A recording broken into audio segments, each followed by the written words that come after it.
Assalamualaikum warahmatullahi wabarakatuh.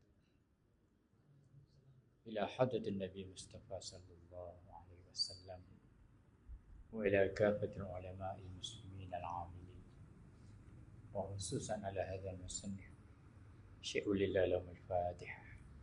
Bismillahirrahmanirrahim. Alhamdulillahi rabbil alamin. Ar-Rahmanir Rahim. Maliki yaumiddin.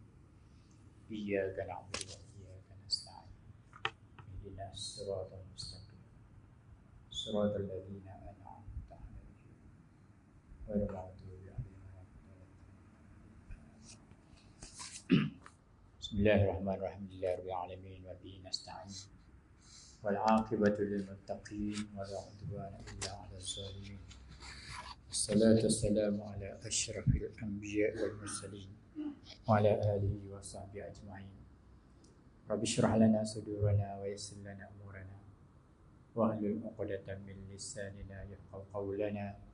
Subhanaka la 'ilma lana illa ma 'allamtana innaka antal alimul hakim wa la haula wa la quwwata illa billahil aliyyil azim. Alhamdulillah, kita rafa'kan kesyukuran kepada Allah Subhanahu wa taala. Pada malam ini kita bicarakan tentang ahli sunnah wal jamaah. Sebab kita biasa dengar perkataan ni, tapi tak berapa nak faham. Isu ni kira dekat lah. Sekarang ni isu yang sedang bicara sekarang ni, selain isu al-arqam, ialah tentang ta'rif ahli sunnah wal jamaah. Masa parlimen yang lepas telah diusulkan supaya ta'rif ahli sunnah wal jamaah ialah aliran Asy'ariyah dan aliran Al-Maturidiyah.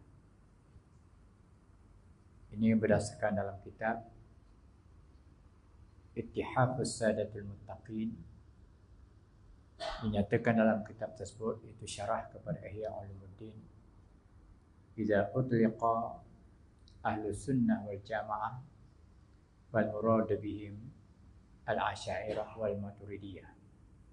Bila disebut ahlu sunnah wal jamaah, maka yang dimaksudkan di situ ialah aliran Asy'ariyah dan aliran Al-Maturidiyah. Aliran Asy'ariyah ini ialah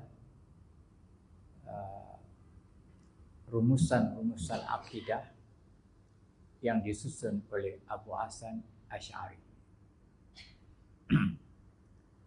dan disusun juga oleh Abu Mansur Al-Maturidiyah. Abu Hasan Asy'ari dia tak sama tempat dengan Abu Mansur Maturidiyah. Abu Mansur Maturidiyah dia lahir di Al-Maturid, nama tempatnya. Adapun Abu Hasan Asy'ari di belah Mekah dan Madinah. Kedua-dua ini bermazhab lain. Abu Hasan Asy'ari bermazhab Syafi'iyah dan Abu Mansur Al-Maturidi bermazhab Al-Hanafiyah.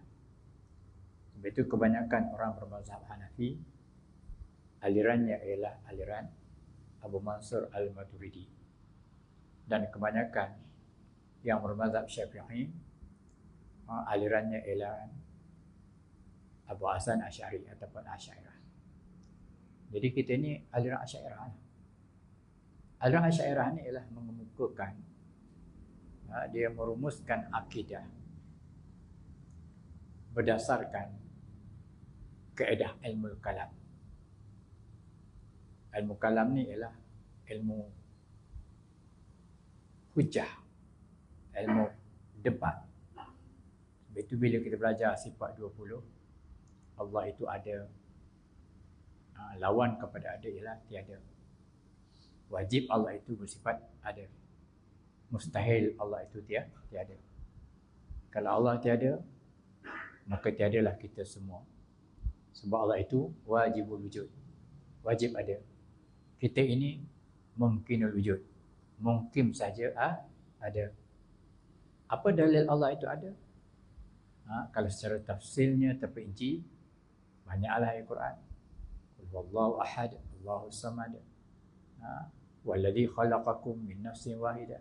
Dialah jadi kamu daripada diri yang satu. Banyaklah. Tapi secara mujmal, secara ringkas, sekurang-kurang dalil Allah itu ada ialah adanya alam yang baru ini. Ada langit, ada bumi, ada makhluk. Selain Allah adalah makhluk. Allah saja yang qadim. Dia khaliqah, dialah pencipta. Selain Allah dicipta. Baik arash, baik lauh, baik mahfuz, baik syurga, baik neraka, baik jin, baik malaikat, baik manusia, alam tumbuhan, alam batu, semuanya itu adalah makhluk. Jadi kita ma'rifatullah, mengenal Allah melalui ilmu kalam yang disusun oleh Abu Hasan Asy'ari. Kenapa perlu ilmu kalam? Sebab bermula Nabi pun pernah sebut. Apa kata Nabi? Inna bani Israel tafarraqat ala 72 firqah. Wa tafarraqat ummati ila 73 firqah. Kulluha fin nar illa firqatun wahidah. Dan lain illa millatun wahidah. Qalu ya Rasulullah ma hiya? Qala ma ana alaihi wa ashabi. Nabi berkata inna bani Israel tafarraqat, berpecah kepada salatin ila sintaini wa sab'ina, 72 puak. Wa tafarraqat ummati, dan umat aku berpecah kepada ila salatin wa sab'ina, 73. Bani Israel 72, kita 73. Lagi hebat kita. Kulluha finnar, kata Nabi, semuanya masuk neraka illa firqatun wahidah, kecuali satu golongan. Dalam riwayat lain illa millatun wahidah, melainkan satu millah. Qalu, sahabat bertanya, ya Rasulullah, wahai Rasulullah, mahia, apakah dia golongan yang selamat itu? Yang ulama panggil firqatun najiyah, golongan yang selamat. Qala, maka kata Rasulullah SAW, ma ana alaihi, apa yang aku di atasnya, wa ashabi, dan sahabat-sahabat aku. Jadi ulama menggelarkan, menyebut apa yang Nabi kata, iaitu apa yang menjadi peganganku dan pegangan sahabat-sahabatku. Maka ulama kata itulah dia ahlus sunnati wal jamaah. Ahlu tu ialah pengikut, pendokong sunnah, iaitu yang mengikut sunnah Nabi sallallahu alaihi wasallam. Sunnah ni ada dua. Ada sunnah yang pokok, adalah kewajiban macam sembahyang, syariat, puasa, zakat, itu sunnah Nabi, tapi itu sunnah yang asas, yang wajib dilakukan. Ada sunnah zawaid atau disebut jibiliyat, sunnah-sunnah yang merupakan budaya. Macam Arab pakai jubah, pakai serban, itu tidak menjadi kewajiban. Itu sunnah yang budaya Arab macam itulah. Jadi tak buat pun tak apa. Tapi sunnah yang Nabi suruh kita buat, wa ma atakumur rasulu fakhudhuhu, apa-apa yang datang kepada kamu oleh Rasul, ambil, pegang, amal. Wa ma nahakum anhu fantahu, dan apa-apa yang Nabi cegah daripadanya, maka berhentilah kamu. Jadi Ahlus Sunnah wal Jamaah tu bolehlah kita ringkaskan, pengikut yang mengikuti, yang mengamalkan sunnah Nabi sallallahu alaihi wasallam dan sunnah para sahabat. Nabi pun pernah kata, alaikum bisunnati wa sunnatil khulafa'ir rasyidin. Ikutlah sunnah aku dan sunnah khulafa'ir rasyidin. Umpamanya semayang tarawih. Nabi pernah buat 3 hari je. Datang hari pertama, ada orang ikut dia 3 orang. Nabi keluar kali kedua, sebab rumah Nabi tu depan macam tempat pejabat kita lah. Yang sekarang ni Raudah tu kat Raudah tu. Dia perluaskan masjid. Masjid tu ke depan. Masjid Nabawi tu ke depan. Maka seolah-olah di tengah lah, ke depan sikit. Ada kubah hijau tu kan. Itulah di bawah tu ada makam Nabi SAW. Di situlah rumah Nabi. Bila Nabi semayang pertama, orang ikut. Semayang kali 2 ikut. Semayang kali 3 lagi ramai.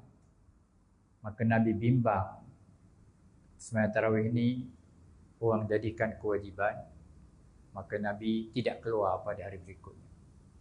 Artinya Nabi semayang tarawih 3 hari. Bukan Nabi tak semayang, tapi dia semayang seorang-seorang. Dia tak nak menjadi kewajiban. Tetapi pada zaman Sayyidina Umar radhiyallahu anhu, Umar tengok orang duduk lepak-lepak, macam kita lah kan, lepas buka, borak-borak, merokok, warga Umar raki'in tadi rokoklah bersama dengan orang rokok. Jadi Umar kata, buat apa lepak-lepak sini? Umar perambat, pergi semua semayang ke masjid. Maka bermula semayang tarawih. Bukan Nabi suruh buat 6, buat 8. Macam Nabi buat 8 depan orang, Nabi tambah lagi kat belakang orang. Apa Umar buat? 20 rakaat. Ada riwayat 36 rakaat. Kalau tuan-tuan semayang tarawih di Mekah ke di Madinah, terutama 10 hari terakhir, tarawih 20, campur lagi dekat 36 rakaat sampai ke subuh. Itu pusat Wahabi tu. Malangnya Wahabi kat Malaysia, dia pilih yang mudah je. 8 je dia punya, tak nak pula dia ikut 20. Itu yang pelik tu. Bahkan dia kata 20 tu bid'ah. Arti dia lahir daripada sana, pahaman ni, tetapi dibid'ahkan bapa dia. Faham tak tu? Pahaman Wahabi tu ke anak dia, tapi dibid'ahkan bapa dia. Kalau bapa pun dibid'ahnya, kita semua dibid'ahnya lah.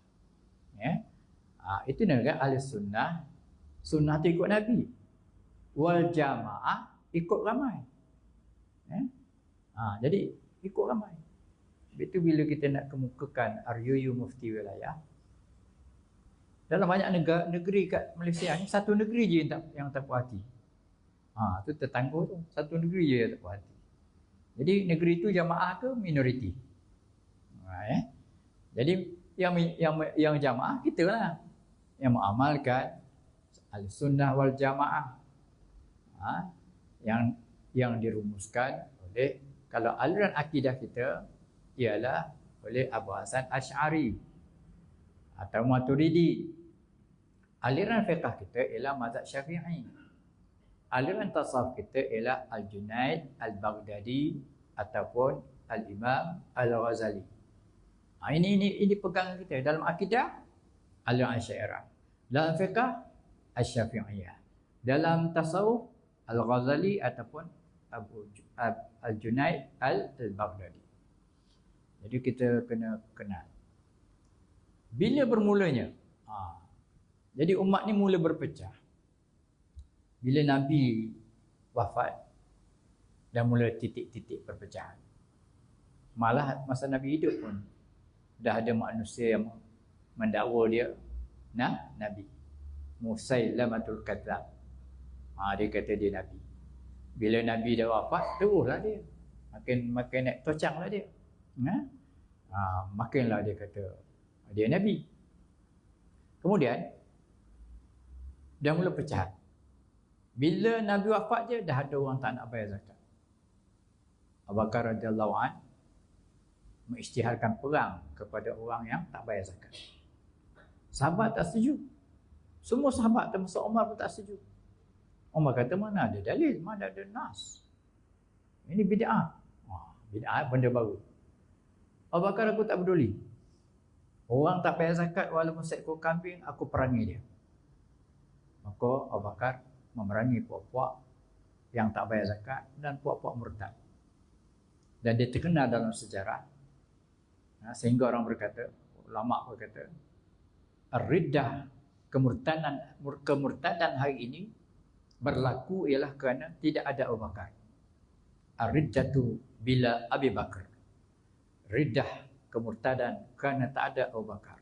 Maksudnya Abu Bakar As-Siddiq radhiyallahu anhu. Dia memerangi puak-puak murtad. Hari ini banyak orang murtad. Malah tengok wel-wel dekat, ini jauh sikit lah, wel dekat kat Gombak. Sebab saya dulu jadi imam dekat, bukan kat Batu Cave tu, dekat Batu Cave, tapi dekat masjid tu ya, Masjid Amaniah tu. 5 tahun saya jadi imam situ. Hari-hari saya tengok kalau wel-wel, orang Melayu dia, bernandak dia, pakai sari dia, pecah kelapa dia, orang Melayu tu. Artinya ini puak-puak murtad. Ada orang Melayu kita yang murtad. Kalau tak murtad pun, orang jual bunga dia jual bunga, orang Melayu. Orang jual kelapa dia kelapa, pecah kelapa, orang Melayu. Ya. Situ pula dia cari ekonomi dia, cari perniagaan dia. Ya. Walaupun dia memudahkan orang mengamalkan agama dia, syubhat hukumnya. Ya. Man tashabbaha biqaumin fa minhum. Siapa menyerupai kaum tu, dia termasuk golongan tu. Kalau dia sama dengan orang kafir, sama barak, sama pula jual bunga, jual kelapa, sama dah tu buat tu. Jadi ada orang murtad. Sejak zaman Abu Bakar lagi dah berlaku murtad. Apatah lagi zaman sekarang. Itu yang diusahakan oleh puak-puak, saya lembut lah bahasa ini, non-Muslim. Puak-puak non-Muslim mencadangkan supaya bebas beragama. Orang Islam boleh keluar daripada Islam. Teruk-teruk Lord Reid yang buat undang-undang kita, dia tahu negara ni negara kita, negara orang Melayu. Maka sebab itulah orang Islam boleh mengembangkan agamanya kepada bukan Islam. Orang bukan Islam tak boleh mengembangkan agamanya kepada Islam. Itu Lord Reid tu yang buat perlembagaan kita. Tapi ini cuba nak dirombak. Dalam dakwah Islam, kita tak diwajibkan, tidak dipaksa mengislamkan orang, tetapi kita wajib menyampaikan Islam. Oleh kerana ada tembok tradisi, budaya, bangsa, jadi Islam tak boleh sampai kepada sasaran. Ini insyaAllah tajuk khutbah saya pada beberapa minggu akan datang. Minggu depan ni tajuk Wahabi. Tu saya buat tu. Saya percaya siapa yang Wahabi panah punggung. Khutbah saya minggu depan insyaAllah. Tu tajuk saya buat tahun 22 tu, tak keluar-keluar. Bila baru ni ada isu dekat Masjid Negeri, Imam Syekh Mahir, dia tetamu Jakim, tapi dia datang lewat, musabaqah dah habis. Jadi disuruh Masjid Negeri Timur.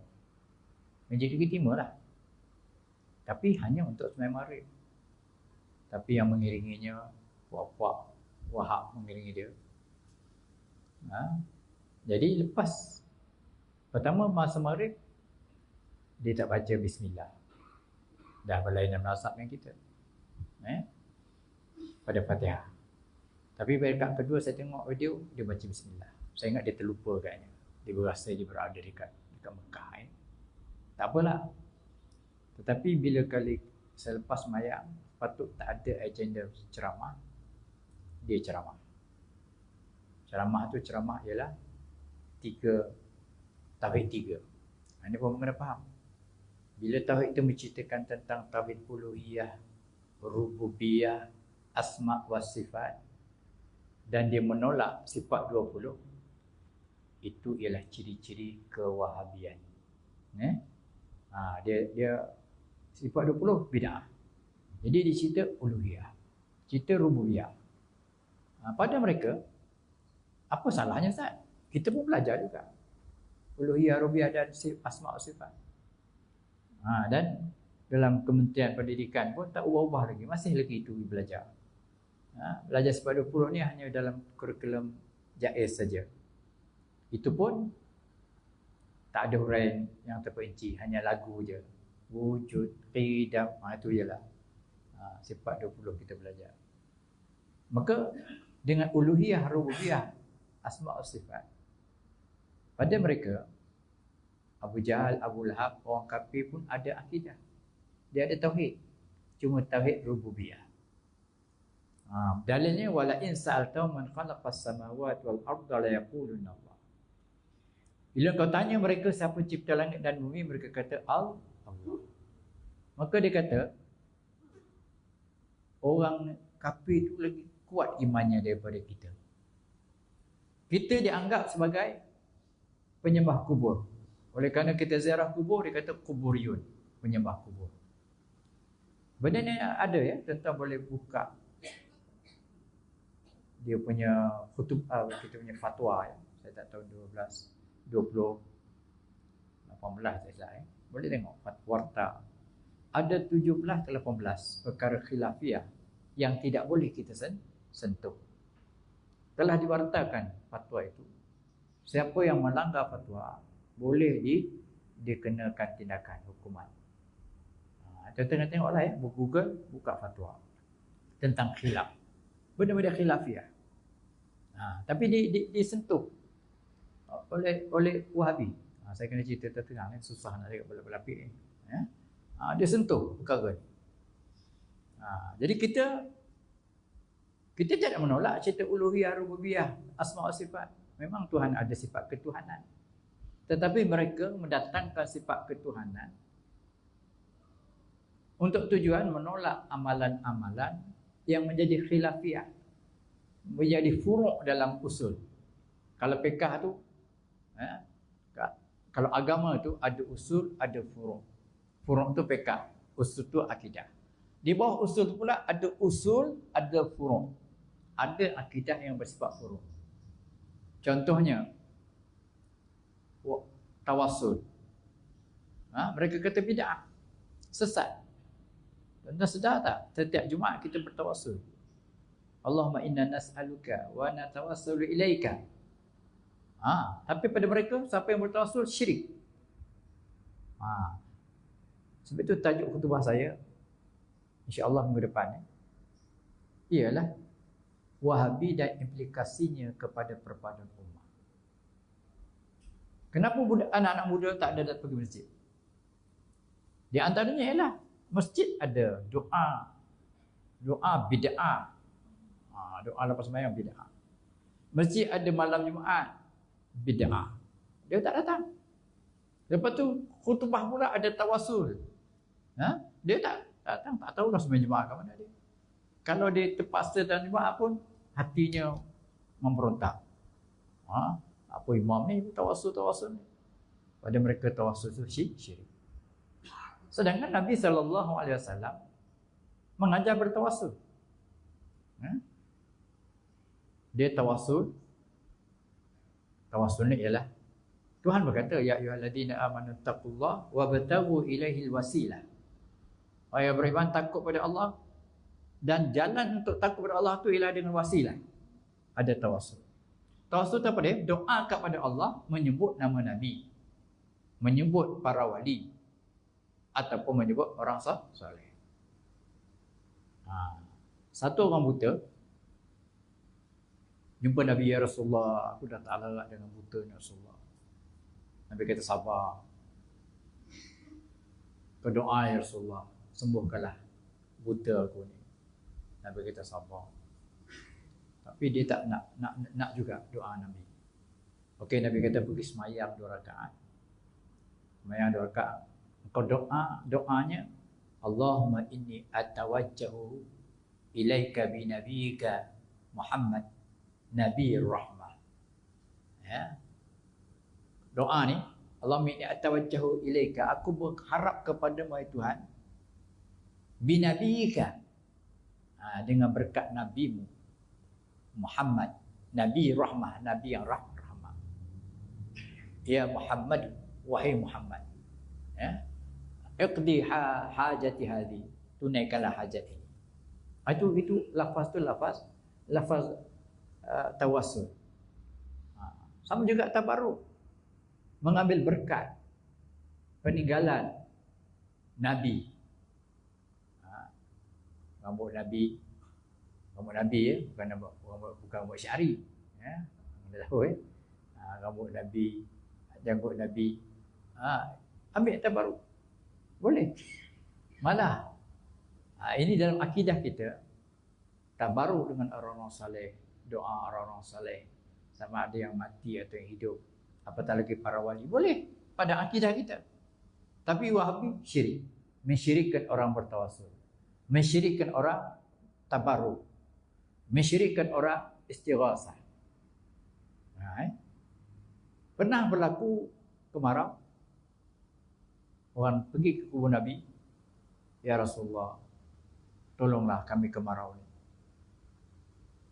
Walaupun dia minta tolong kat Rasulullah, kita faham maksudnya dia minta pada Allah. Macam saya biasa telefon Zainal ini, Zainal, contohnya kan, minggu ni saya tak dapat kuliah. Saya dah bagi maklum awal, tiba-tiba tengok jawapan, bukan minggu ni, minggu depan ni. Jadi minta tolong, Zainal, tolong bagi kita berjemaah. Tolong tu bukan saya minta tolong hakiki, tolong pada Allah, hakikinya pada manusia. Tapi orang Wahabi ni tak faham bahasa. Itu aja seorang yang kita tarik tauliah. Dia cerita benda-benda ni. Saya kata, anak kamu pernah minta tolong kat kamu tak? Ayah, tolong sekolah anak RM10 tak ada. Minta tolong tak? Ada? Syirik anak kamu tu. Minta tolong kamu kenapa? Kan? Sebab mereka senang mensyirikkan orang, minta tolong sikit. Tak. Orang minta kat Nabi, minta kat Allah lah.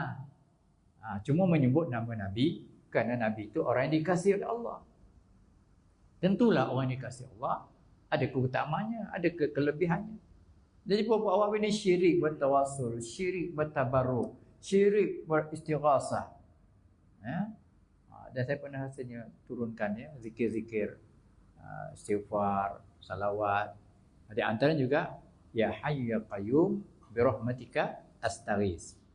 Wahai Tuhan yang Maha Hidup, wahai Tuhan yang Maha Mengurus, dengan rahmat-Mu astaghis, aku minta tolong. Astaghis istighasah lah, istighasah. Jadi ada orang pergi kubur Nabi, tolong ya Rasulullah. Maksudnya kita minta tolong pada Allah, tetapi kita menyebut nama orang-orang yang dikasihi oleh Allah, nama-nama para wali. Jadi pada kita itu benda khilafiyah dalam akidah. Nak amal tak nak sudah. Tetapi kita tak kata orang tu syirik. Tapi puak-puak Wahabi mengatakan syirik. Okey, jadi siapa pengasas? Berlaku sejak zaman Abu Bakar. Kemudian dituruti pada zaman Abu Bakar pun memerintah tuan-tuan 2 tahun lebih je. Abu Bakar. Kemudian dia wafat. Sebelum wafat ditunjuk Saidina Umar. Saidina Umar radhiyallahu an, lama sikitlah Saidina Umar ni memerintah, banyak pembaharuan. Dulu tentera tak ada gaji, ada gaji. Ada cukai, ada penjara. Itu zaman Saidina Umar radhiyallahu an. Umar pun juga mati dibunuh. Tengah semayang, Abu Lu'lu' yang membunuhnya.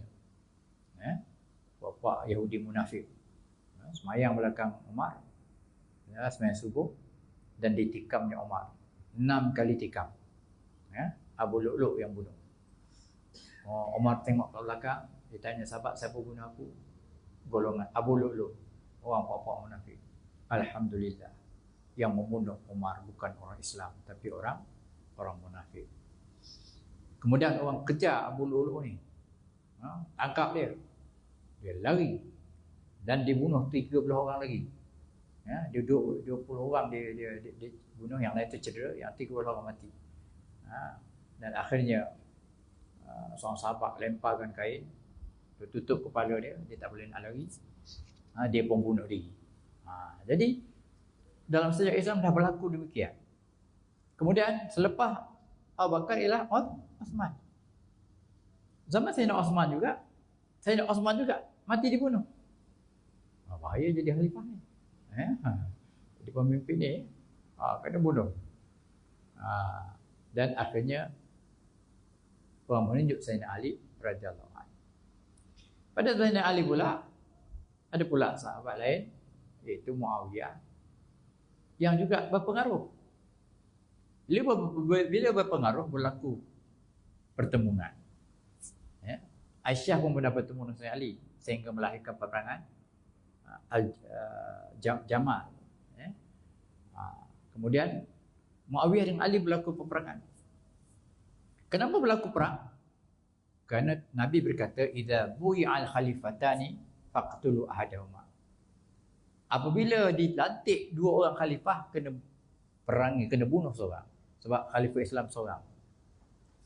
Berlaku peperangan. Kemudian dalam satu peperangan, tak kalah dengan Muawiyah ni. Tapi dia letak pedang, dia letak Quran atas pedang. Bila letak Quran atas pedang, maka saya nak kata berhenti. Dia dah junjung Quran. Itu tanda nak berdamai. Berikut saya nak kata, ini bohong ni, tak kalah dia angkat Quran. Tapi saya nak kata, Quran kata, wa in janahu lisan mifajnah laha wa tawakkal Allah. Bila musuh, bukan Islamnya, orang kafir pun, kalau dia cenderung untuk berdamai, fajnahlah, terima perdamaian. Dan sebagainya, wa tawakkal Allah. Maka berhenti perang. Dalam itu perang, Ali datang wakil, Muawiyah datang wakil. Muawiyah hantar wakil orang muda. Orang muda kepala otaknya bergila-gila, orang politik kan, otak politik. Kemudian Sayyidina Ali hantar orang tua, iaitu keturunan kita, kalau kita tadi Abu Hasan Asy'ari, Abu Musa Asy'ari. Dia satu keturunan Asy'ari. Abu Musa Asy'ari. Oleh kerana Musa Asy'ari ni orang tua, orang tua ni orang tawatu. Lalu diberunding dengan wakil Muawiyah, dia kata, kita tak boleh ni, dua khalifah dibai'ah. Jadi macam caranya, kita kena letakkan. Dua-dua ni kita letak jawatan. Lepas tu kita lantik seorang. Baik. Maka wakil Muawiyah kata, oleh kerana tuan lebih tua pada saya, maka tuan lah kena letak jawatankan Sayyidina Ali dulu. Maka Abu Musa kata, okey, dengan ini saya letakkan jawatan Sayyidina Ali daripada khalifah. Muawiyah, wakil Muawiyah ni orang muda ni, dengan ini saya terima peletakan Sayyidina Ali, dan kerana tak ada khalifah, saya melantik Muawiyah sebagai khalifah. Mula berlaku perpecahan. Di situlah lahirnya Khawarij, di situlah lahirnya Syiah, di situlah lahirnya Mu'tazilah, di situlah puncanya. Di situ. Sebab penyokong Ali, dia nak Ali. Jadi ada yang menyalahkan Ali. Kenapa engkau tak pertahankan hak engkau? Kenapa tak perangi? Jadi pengikut Ali pun dah pecah. Menjadi Khawarij. Yang penyokong Ali pula jadi Syiah. Berlakulah perpecahan di antara umat Islam. Ahli Sunnah wal Jamaah lain, dia berpandangan orang-orang yang terdahulu daripada kita, terutama para sahabat, walaupun pada analisis politiknya seolah-olah Ali dan Muawiyah ataupun Muawiyah telah menipu Ali, tapi kita tak boleh kata Muawiyah menipu Ali. Ini pegangan kita, sebab mereka adalah sahabat. Nabi pun pernah kata, debu yang ada pada unta atau kuda yang para sahabat berperang bersama dengan Nabi, nak dibandingkan dengan amalan kita, debu itu lebih afdal, lebih mulia lagi. Jadi sebab kita boleh cerita, tapi kita tak boleh kata tuduh Muawiyah pembohong, penipu tadi. Berlainan Syiah. Itu kita menolak Syiah. Sebab Syiah kata Patutnya lepas Nabi Muhammad, Ali jadi khalifah. Jadi Abu Bakar tak sah. Dia perompak, penyamun, atau bahasa modennya penyakau. Begitu juga Omar, dia kata penyakau juga. Osman juga penyakau juga. Jadi mereka terangkat, bukan setakat kalau Syiah mengkafirkan para sahabat. Bukan setakat dia memfasikkan, mengkafirkan para sahabat. Malah sahabat yang dijamin 10 orang masuk syurga, itu pun mereka kafirkan. Pada kita, akidah Ahlussunnah wal Jamaah tak boleh demikian. Sahabat bukan sahaja. Akidah Ahlussunnah wal Jamaah ni, dia punya budaya dia menghormati orang-orang yang terdahulu. Menghormati orang yang terdahulu. Bukan setakat sahabat, ulama-ulama dulu pun tak berani kita. Saya ingat ulama sini, saya hormat dia. Kadang saya masih ingat apa Haji Hussein ni. Masa zaman saya dululah. Paling wara', paling beramal, paling banyak ilmu. Banyak ilmu saya belajar dengan dia masa saya budak-budak dia. Kita dulu Haji Hussein di Kampung Kelantan apa Haji Ali apa. Yang baru-baru ni saya tak kenal lah. Sekarang ni banyak ulama ya. Mak Tafiz banyak, rasanya banyaklah ulama kan. Jadi kita hormat. Yang tak hormat ulama-ulama dulu siapa ni? Wahabi. Ulama dulu dia kata tak betul lah, ulama dulu tak reti lah, Syafi'i pun tak jumpa hadis lah. Macam-macam. Ulama-ulama mazhab yang 4 tu pun, tuan-tuan tahu, kalau yang di Mekah tu sebenarnya mazhab Hambali. Tapi Wahabi kat sini tak ada mazhab. Dia tak mengaku ada mazhab. Dia kata kami ikut Quran dan Sunnah. Itu dia. Artinya kalau dia tak ada mazhab, mazhab dia lah. Kalau saya kata saya tak ikut mazhab, tuan-tuan ikut saya, mazhab Osmani lah. Kalau gitu sana ada mazhab Riri lah. Riri. Mazhab apa? Saya tak sebut nama yang betul ya. Itu dia. Jadi kalau dia tak pegang mazhab Quran dan Sunnah, mazhab dia lah. Kalau saya mengajak tuan-tuan, jangan ikut Quran, jangan ikut mazhab Syafi'i, ikut saya. Mazhab Osmani lah namanya. Jadi yang dulu azan kan? Bukan? Kalau azan boleh azan, sila azan.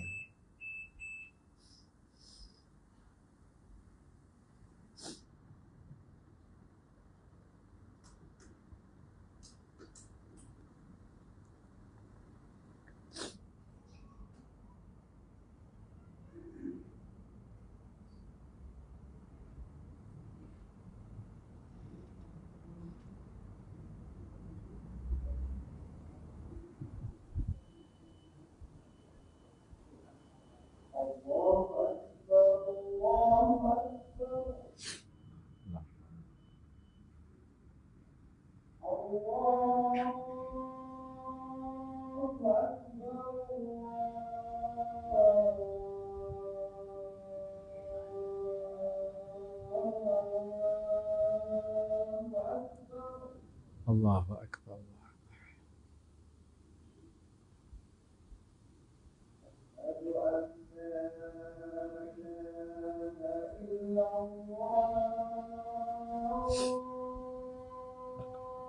Asyhadu an la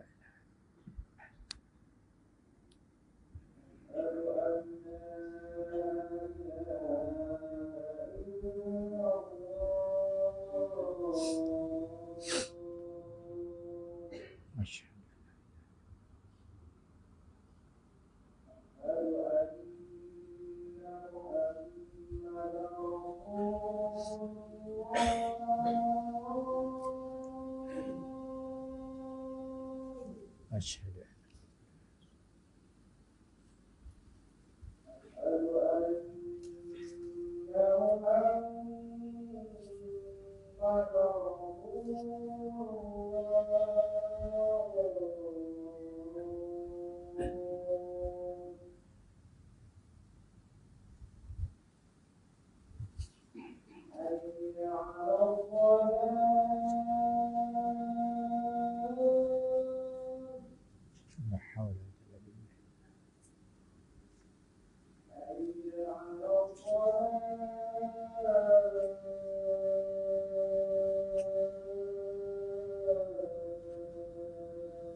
La haul.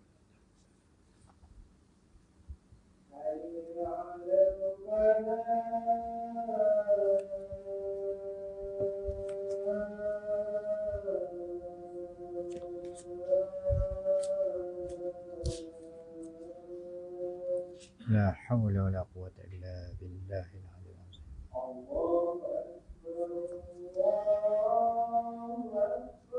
الله أكبر الله أكبر.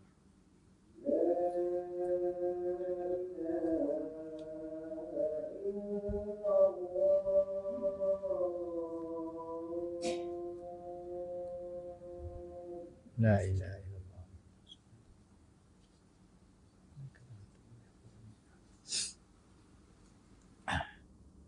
Jadi kita sambung.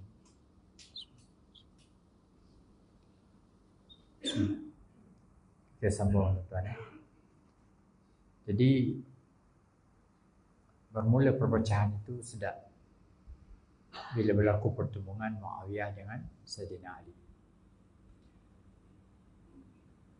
Okey, jadi bila timbulnya aliran Asy'ariyah, Abu Hasan Asy'ari dia bermula asalnya dia berguru dengan Ali Al-Jubai. Ali Jubai ini ialah bapa mentua dia dan ada orang kata bapa angkat dia. Maka dia belajar aliran Mu'tazilah. Sebab Ali Jubai itu tokoh Mu'tazilah. Pada zaman itu terkenal Mu'tazilah ni menjadi mazhab kerajaan ketika itu, memaksakan fahaman Al-Quran itu adalah makhluk. Sedangkan ulama Ahlus Sunnah wal Jamaah menganggap Quran itu ialah qadim, bukan hadis, bukannya makhluk. Jadi dia belajar dengan tok guru dia, lama dia belajar. Tiba-tiba satu ketika dia bermimpi, mimpi Rasulullah SAW supaya pegang pada sunnah Nabi Sallallahu Alaihi Wasallam. Maka dia pun beruzlah beberapa hari tak jumpa orang dia. Kemudian dia keluar di tengah-tengah orang ramai di masjid Basrah. Dia naik atas member. Dia kata, siapa yang kenal aku, kenal aku. Maksudnya aku ni mazhab Mu'tazilah. Tetapi mulai hari ini aku tinggalkan mazhab Mu'tazilah. Sebagaimana aku tanggalkan baju, buka baju dia, dia lemparnya. Aku tidak lagi bermazhab Mu'tazilah. Sebab sebelum dia bertindak demikian, dia pernah berhujah dengan tok guru dia, Pak Mentua juga. Dia tanya 3 perkara. Itu tentang salah wal aslah. Orang mati kecil, apa kedudukannya? Ali Jubai kata masuk syurga. Orang mati besar, buat dosa, maka Ali Jubai kata masuk neraka. Ada orang tak ada amal apa-apa, maka syurga tak masuk, neraka tak masuk. Maka kata bahasa Asy'ari, kalau yang besar tadi berdosa mati masuk neraka, kalau disalahkan Tuhan, kenapa engkau tak matikan aku kecil? Macam yang kecil itu masuk syurga. Ali Jubai tak boleh nak jawab jawapan itu. Ini panjang nak cerita, itu dalam bab salah wal aslah. Cukup dah tu. Jadi oleh kerana Ali Jubai tak boleh nak jawab, kemudian dia mimpi jumpa Rasulullah, maka ditinggalkan aliran Mu'tazilah. Sebab orang Wahabi tetap mengatakan Abu Hasan Asy'ari ini beraliran Mu'tazilah. Dia saja nak merosakkan reputasi Abu Hasan Asy'ari. Semenjak itu, maka dia merumuskan akidah-akidah yang dipegang oleh Nabi, oleh para sahabat dan para tabi'in. Maka lahirlah aliran Asy'ariyah. Aliran Asy'ariyah ni timbul setelah zaman Nabi, telah zaman Syafi'i pun. Wahabi yang kata, jadi Nabi Rasulullah tu apa mazhab dia? Asy'ariyah ke? Dia mempersendakan. Ataupun Syafi'i itu aliran apa? Memanglah Syafi'i dulu, Syafi'i dulu baru datang Abu Hasan Asy'ari. Tetapi apa yang dipegang oleh Nabi, dipegang oleh imam-imam terdahulu, dirumuskan akidah mereka oleh Abu Hasan Asy'ari. Timbullah aliran Asy'ariyah. Kita tak kata Rasulullah bermazhab Asy'ariyah, tetapi Asy'ariyah merumuskan akidah kepercayaan berdasarkan Quran dan hadis, maka timbullah aliran Asy'ariyah. Sebab Pak Awi akan kata, apa mazhab Nabi? Memanglah Nabi tak ada mazhab. Kalau begitu banyak benda. Ilmu apa ilmu kau? Aku ada ilmu mufti. Masa Nabi mana ada ilmu mufti? Mana ada ilmu fiqh, usul fiqh, ilmu tafsir? Mana ada? Semua tu benda baru. Jadi tak bolehlah kita kata mempersendakan Asy'ariyah tu dengan kata Nabi pun tak mazhab Asy'ariyah, Imam Syafi'i pun tak Asy'ariyah. Tetapi Asy'ariyah merumuskan, ambil daripada Quran, istinbat pada hadis, apa yang Nabi pesan dirumuskan. Wujud sifat 20 tu ada dalam Quran, cerita wujud, cerita qidam Tuhan ada, wal awwal wal akhir, az-zahir wal batin. Adanya Allah, awal Allah tidak dimulai dengan tiada, akhirnya Allah tidak diakhiri dengan tiada. Itulah dia wujud, qidam, baqa.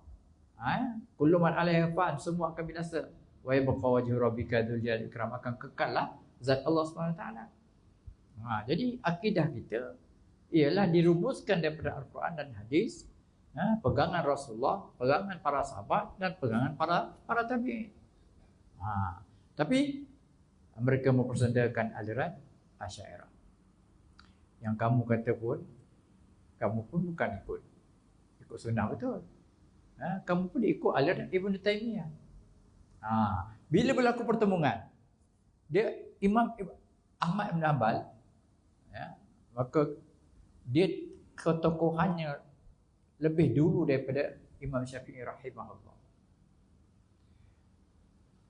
Ahmad Ibn Hanbal ni, dia menyerang pandangan Syafi'iyah, menyerang pandangan Asy'ariyah. Dia kata Asy'ariyah ni, sebab Asy'ariyah ni menggunakan ilmu kalam. Pada zaman itu Mu'tazilah dikuasai dengan hujah-hujah. Mereka itu bangsa yang suka berhujah. Maka Imam Asy'ariyah terpaksa berhadapan dengan mereka dengan hujah. Maka itulah namanya ilmu kalam. Jadi Ahmad Ibn Hanbal tidak senang dengan kaedah akidah menggunakan ilmu kalam. Ilmu kalam ni perdebatan. Banyak dalil. Dalil bukan Quran saja. Dalil naqli, Quran dan hadis, dan dalil akli, dalil akal, dalil adat. Kita pegang bukan naqli dia. Dalil akal. Contohnya ataupun adat. Kalau ada angin, kipas tu berpusing, ada angin, menunjukkan ada listrik. Kalau kita jumpa tahi lembu, menunjukkan ada lembu. Kita nampak tahi gajah, menunjukkan ada gajah. Itu kita guna akal. Kita bukan saja menggunakan nas, kita gunakan akal. Tapi aliran ni tidak disenangi oleh Imam Ahmad Ibn Hanbal. Jadi sebab pada zaman Ahmad Ibn Hanbal tidak perlu kepada ilmu kalam tu.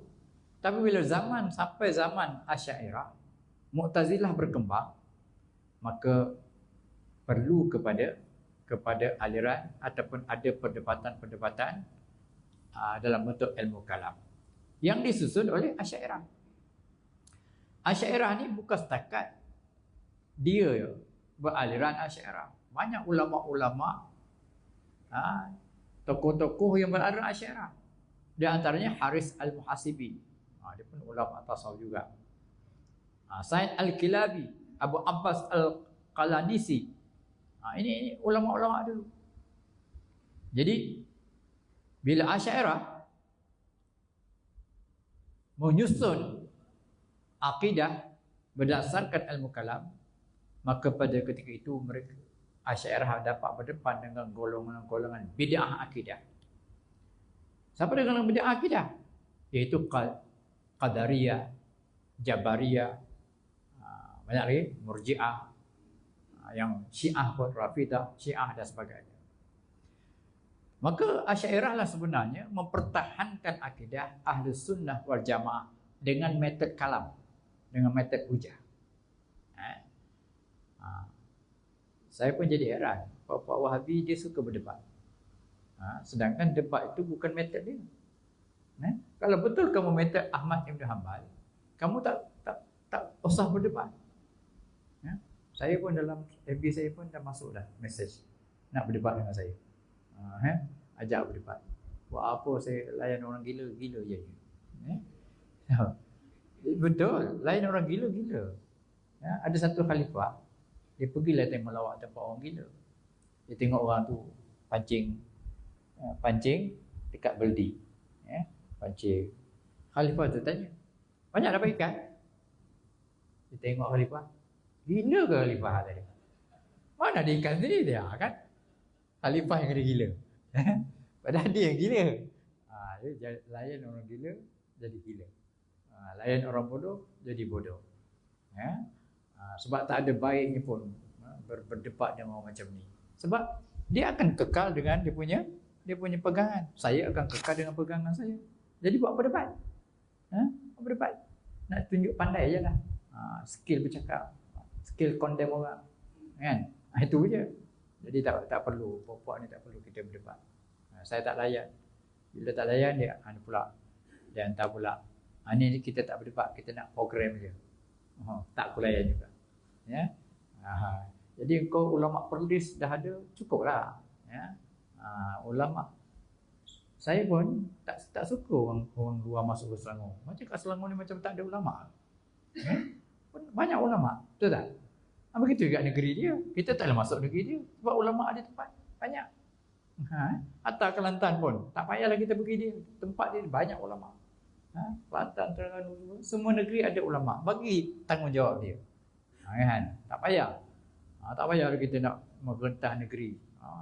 Bagilah ulama dia cari makan. Bukan cari makan, cari dakwah. Cari pahala. Tu dia. Okey.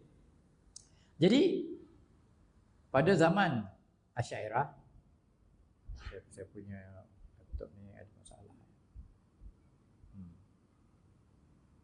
Okey. Kemudian faktor Asy'ari menggunakan metod ilmu kalam. Pertama ialah memurnikan tauhid daripada faham tashbih dan tajsim. Sebab Mu'tazilah pada ketika itu lebih cenderung kepada tashbih dan tajsim. Sekarang ni yang cenderung kepada tashbih dan taksim ialah Wahabi. Dia kata Allah itu ada tangan. Yadullah fawqa aydihim. Kita kata kita takwil. Dia tak nak takwil. Dia kata tangan. Cuma dia katalah tangan tapi tak sama dengan tangan kita. Kalau dah tangan jugalah. Kemudian wa yabqa wajhu rabbika dzul ikram. Allah itu kekal wajah. Allah itu ada wajah. Tapi tak sama dengan wajah kita. Dah wajah. Ada wajah jugalah. Kemudian Allah itu ada mendengar. Mendengar dia kata ada telinga, ada tangan, ada mata. Jadi ini ialah menyerupakan Allah dengan makhluk.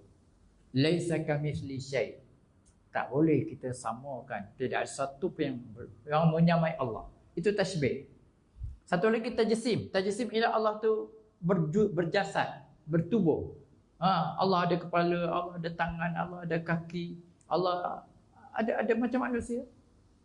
Cuma dia kata, tapi jangan bayang macam kita.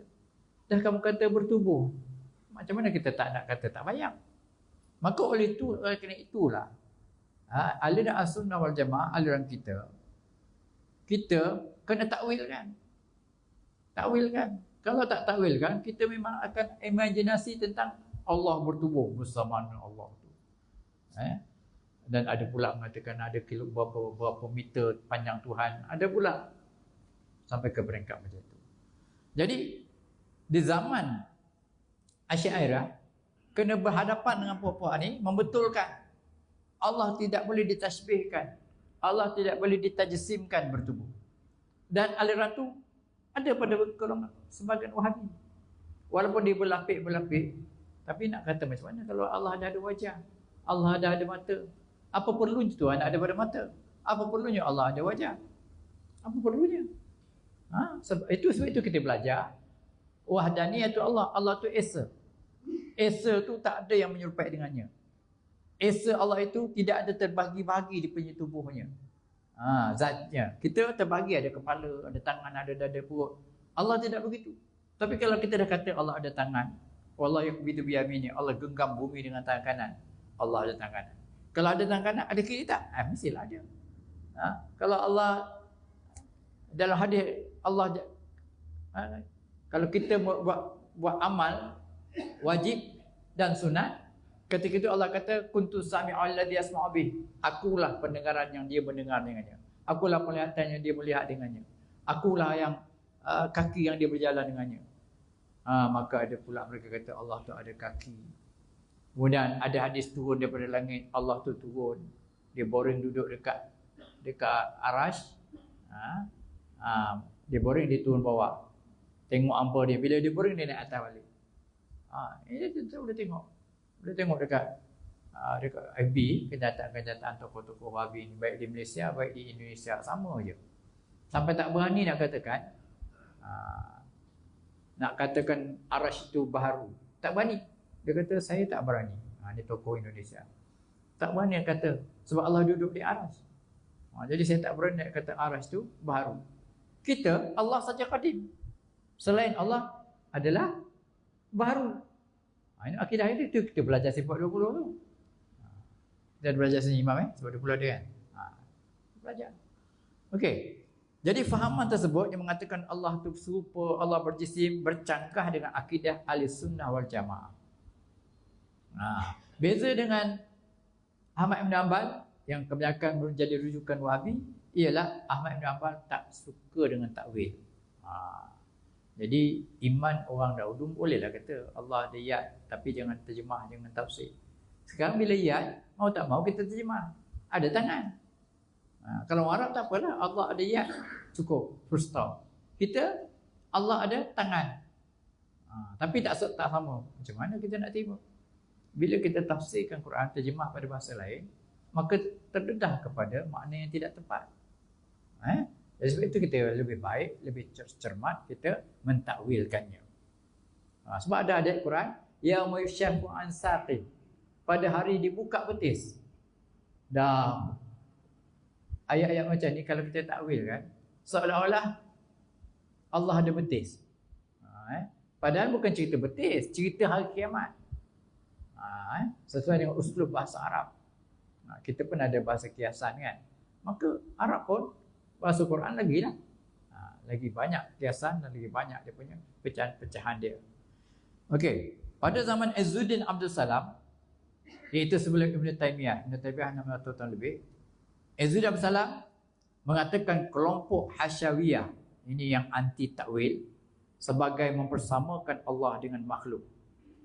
Jadi kelompoknya ada dua, iaitu kelompok yang terang-terang memiliki pendapat tasbih yang menyerupakan Allah.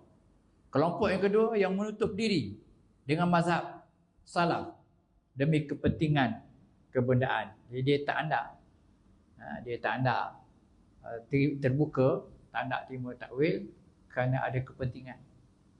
Macam saya rasa orang hari ni, dia bukan jujur pun. Macam kita talqin kan, talqin tak boleh, bid'ah, tapi dia ceramah atas kubur, sama juga sebab dia ada peruntukan itu. Masyuk.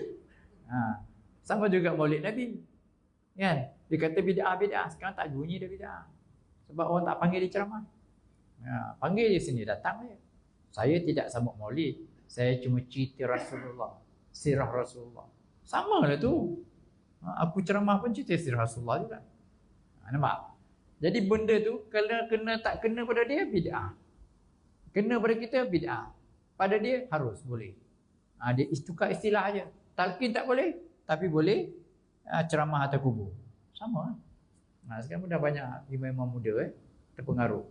Atas kubur jangan ceramah lah. Cukuplah baca talqin. Ya, marah orang kubur tu. Ceramah betak-betak atas kubur. Kau ni tak tahu, tak lama masuk aku impit kau. Gitu dia ceramah, siapa yang derhaka kepada Tuhan nanti akan masuk dalam kubur, dihimpit kubur. Kubur kata, kau pun sama juga. Jadi talqin tu lembut. Datang dua malaikat, kau jangan takut, gentar, tanya marah buka. Tak ada siapa sakit hati dengar. Ini dia kata, berdiri semua. Dia ceramah. Ceramah satu yang lebih. Orang tu dah lenguh kaki dah. Dah suruh berdiri pula. Kalau talqin 10 minit je. Tapi dia kata talqin tak boleh, ceramah boleh. Talqin dengan ceramah sama je. Cuma talqin pendek, kamu ceramah panjang, sakit hati orang dengar ya. Itu dia. Nak ceramah macam itu kat surau, kat masjid pun tak sesuai. Dekat padang, stadium tu boleh lah. Macam ceramah politik boleh lah. Kan? Jadi atas kubur. Macam dia tak masuk kubur. Okey. Jadi Izzuddin kata dia kata puak-puak ini sebenarnya aliran dia aliran tasbih dan tajassim. Sebenarnya mereka dakwah salaf. Mereka kata salafi. Salaf sebenarnya alirannya ialah tauhid dan tanzih, iaitu mengesakan Tuhan dan menyucikan Allah. Tapi sekarang mereka tasbih dan tajassim. Ini satu kesesatan yang mereka buat, menyamakan Tuhan, mengatakan Allah itu bertubuh. Izzuddin berkata, Izzuddin Salam ni ulama Syafi'iyah. Wujud sebelum zaman Taimiyah lagi. Mereka ni kiblat mereka Ibnu Taimiyah. Ibnu Taimiyah 600 lebih, itu kurun yang ke-7 Hijrah. Imam Syafi'i lahir 200 tahun lebih. Hanafi 1 lebih, Maliki, Hambali, semuanya 300 tahun pertama. Itulah pada salaf. Yang Nabi kata khairul quruni qarni, sebaik kurun aku 100 tahun yang Nabi ada. Kemudian semua ladina yang kemudian yang mengikut mereka. Apa sekarang saya tak nampak jam dia. 9:15 ya, 59. 45. Okey. Betul ya jam dia? Masih kita berhenti tu Izzuddin ni dia ulama Syafi'i dan ada karamah. Dan antara karamahnya bila dia bercakap keluar api kat mulut dia. Itu kelebihan. Ulama-ulama tu ada karamah. Apa kata dia? Sesungguhnya Syafi'iyah, Malikiyah yang bermazhab Syafi'i, bermazhab Maliki, Hanafiyah dan tokoh-tokoh Hanabilah. Pembesar-pembesar mazhab Hanabilah mengikut faham Asy'ariyah. Dia kata, Izzuddin kata semua Asy'ariyah. Sebab seorang wali Allah yang terkenal, kalau dalam tasawuf disebut wali kutub, iaitu Abdul Qadir Al-Jilani. Dia ni mazhab Hambali, tapi aliran tasawufnya ialah aliran Asy'ariyah. Wahabi dia menyerang tasawuf. Dia boleh tak terima ilmu tasawuf. Dia tak boleh terima tarekat. Zikir-zikir tak main. Allah pun tak boleh. Allahu pun tak boleh. Malah dia kata la ilallah pun tak boleh. Zikir apa dia? Subhanallah, alhamdulillah, Allah akbar, itu je boleh. Subhanallah tiba lagi, Allah akbar. Yang lain tak boleh sebab tak ada dalam nas. Dia menyempitkan.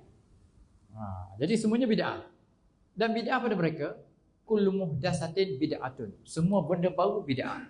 Wa kullu bid'atin, semua benda bid'ah dalalah, sesat. Wa kullu dalalatin, semua sesat finnar. Oleh kerana mereka tak ada kuasa, dia tak cakap yang ketiga tu. Cuma dia kata sesat. Semua bid'ah sesat. Kalau dia ada kuasa, dia akan kata sesat tu masuk neraka. Dia pegang hadis ni. Padahal hadis ni ada tafsirannya. Macam kalau saya katalah, mudah analogi, semua orang masing-masing sembahyang Jumaat dekat masjid masing-masing. Adakah semua? Tak semua. Ada yang sembahyang dekat Kepiabak, dia dekat KL, dekat apa semua. Begitulah kullu muhdatsatin, semua benda baru bid'ah. Bukan semua. Sebab itu Imam Syafi'i kata ada bid'ah hasanah, ada bid'ah dalalah. Macam buat masjid ni. Itu bid'ah hasanah. Kuliah maghrib zaman Nabi tak ada. Ini kuliah bid'ah ni. Bid'ah hasanah. Kuliah subuh, kuliah bicara agama, halaqah macam-macam. Itu semua bid'ah. Tapi ternyata bid'ah hasanah. Kalau Izzuddin Abdul Salam, bid'ah tu 5. Ada bid'ah wajib. Antaranya buat masjid ni bid'ah wajib. Zaman Nabi, kalau ikut Nabi, pelepah tamar itu pun tak ada. Kita ambil pelepah kelapa. Buat pelepah kelapa, dia punya atap, daun kelapa lah. Daun apa? Yang dekat tamar apa dia? Apa? Sawit. Sawit je lah. Nak orang masuk. Tak ada je orang masuk. Bila elektrik tak ada, tak ada aircon cukup lah. Tak ada orang pergi masjid dah. Aircon tu dah elok dah. Tak elok lagi, tak apalah semain kat rumah je lah. Gitu. Ini bid'ah yang wajib. Membukukan Quran. Quran tak ada zaman Nabi dibukukan. Abu Bakar pun tak nak. Banyak benda bid'ah. Ada bid'ah yang wajib, ada bid'ah sunat. Banyak bid'ah sunat. Mencantikkan masjid. Bahkan kalau ikut hadis Nabi, Nabi tak suka masjid diperhiaskan. Tapi zaman sekarang kalau tak diperhiaskan, mana datang? Malulah kita gereja begitu cantik, masjid ekeh je. Jadi ada bid'ah yang sunat, ada bid'ah yang makruh, ada bid'ah yang haram. Ada yang haram dan ada yang harus. Ini pada takrif yang dibuat oleh Izzuddin Abdul Salam. Okey, jadi kesimpulannya, kalau dalam Hambali pun sebenarnya tokoh-tokoh besar Hambali pun bermazhab Asy'ariyah. Tu kena faham. Tapi pelik yang Wahabi ni, dia tak mengaku mazhab. Dia kata Islam bila mazhab. Di Islam tak ada mazhab. Kami Quran dan hadis, Quran dan hadis, Quran dan hadis. Hadis pun hadis sahih saja. Jadi hadis tu dhaif sikit, dia anggap palsu. Hadis dhaif masih hadis. Walaupun rijalnya tak kuat, matanya tak kuat, tapi dia tetap hadis. Maka sebab itu kita pakai hadis dhaif. Terutama dalam fadilah. Yang kita baca kitab tabligh hadis tu banyak hadis dhaif. Tapi pada kita tak ada masalah untuk motivasi kita beramal. Kita bukan nak keluarkan hukum. Tapi mereka dhaif pun tak boleh. Jadi masalah. Jadi sebab itu mereka hukum Imam Ghazali dalam kitab I'lamuddin berpuluh-puluh beratus hadis dhaif.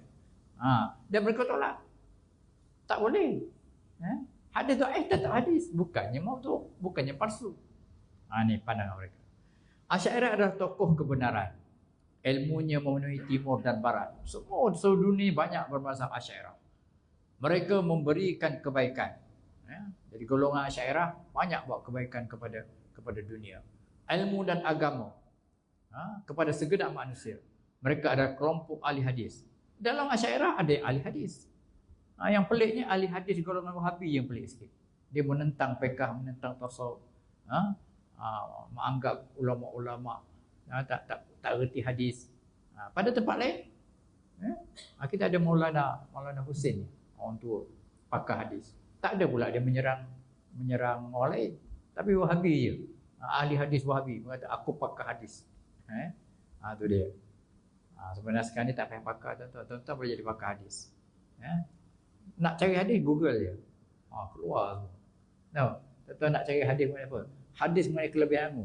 Google keluar dengan terjemah dengan apa? Rumi pun boleh, Arab pun boleh, Jawa pun ada. Tak ada masalah. Kemudian mereka memberi kebaikan. Mereka adalah kelompok ahli hadis, ahli fiqh, ahli tafsir dan menjadi imam-imam dan tokoh-tokoh. Ibnu Hajar Asqalani adalah Asy'ariyah. Ibnu Hajar Asqalani. Apa lagi? Yang mensyarahkan Bukhari. Kemudian Imam Nawawi yang mensyarahkan Muslim. Syarahkan Sahih Muslim. Asy'ari. Kalau tafsir Jami' Al-Ahkam Al-Qurtubi juga Asy'ari. Banyak lagi lah. Ibn Hajar Al-Haytami, Zakir Ansari, Al-Baqilani, Ahli Nahwu, semua Asy'ari. Jadi dalam kelompok Asy'ariyah ni pakar hadis ada, pakar fiqh ada, pakar lughah ada, semua ada.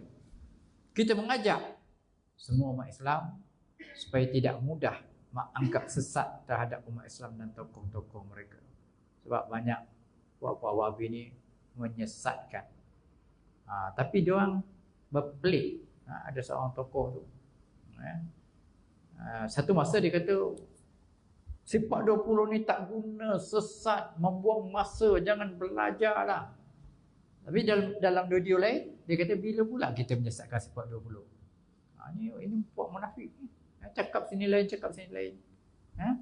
Jadi ada satu orang tu, seorang tu kita tarik tauliah dia. Orang sebelum tarik tauliah kena jumpa saya. Tanya dia, kamu ni ulama-ulama Ahlussunnah, kamu reaction. Dia ada reaction. Kerana memandaikan ummah. Dia punya slogan dia. Saya kata, kamu Azhar Idrus, kamu reaction. Ini kenyataan yang kata tak guna sifat 20 ni, kamu tak reaction. Jadi kamu ni Wahabi, dia kata. Dia kata, kamu ni Wahabi. Lepas tu, kalau kamu tak nak tarik reaction tu, maka saya tarik tauliah kamu. Dia kata tak nak. Tak apa, saya tarik. Jadi kami tarik baru ni berapa orang? 5 orang. Menjaga Wahabi lah. Ada juga kawan kita. Kawan kita yang salah jawab. Dia tarik lah. Kalau dia nak merayu lah. Yang cerita apa?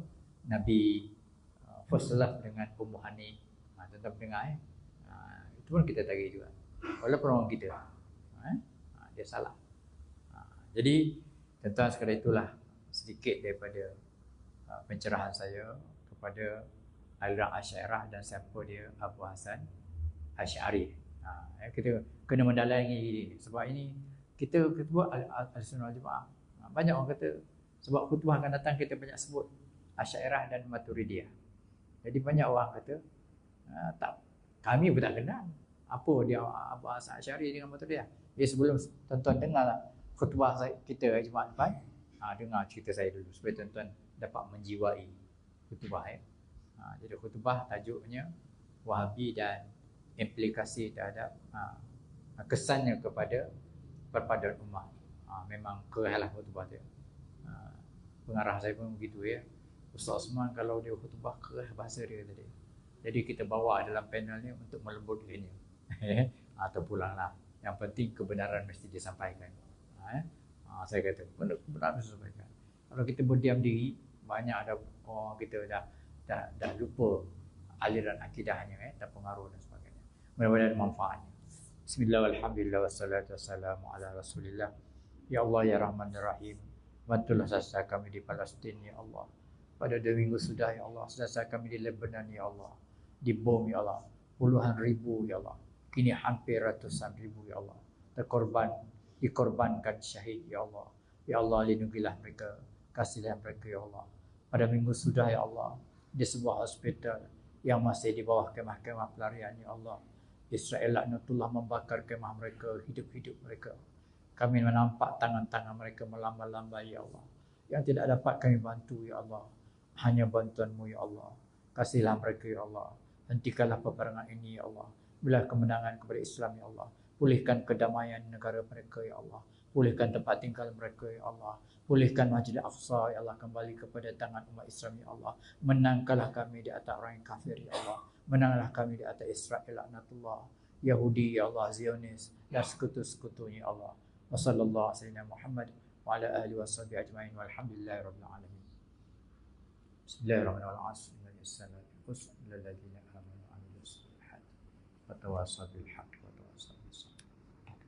warahmatullahi wabarakatuh.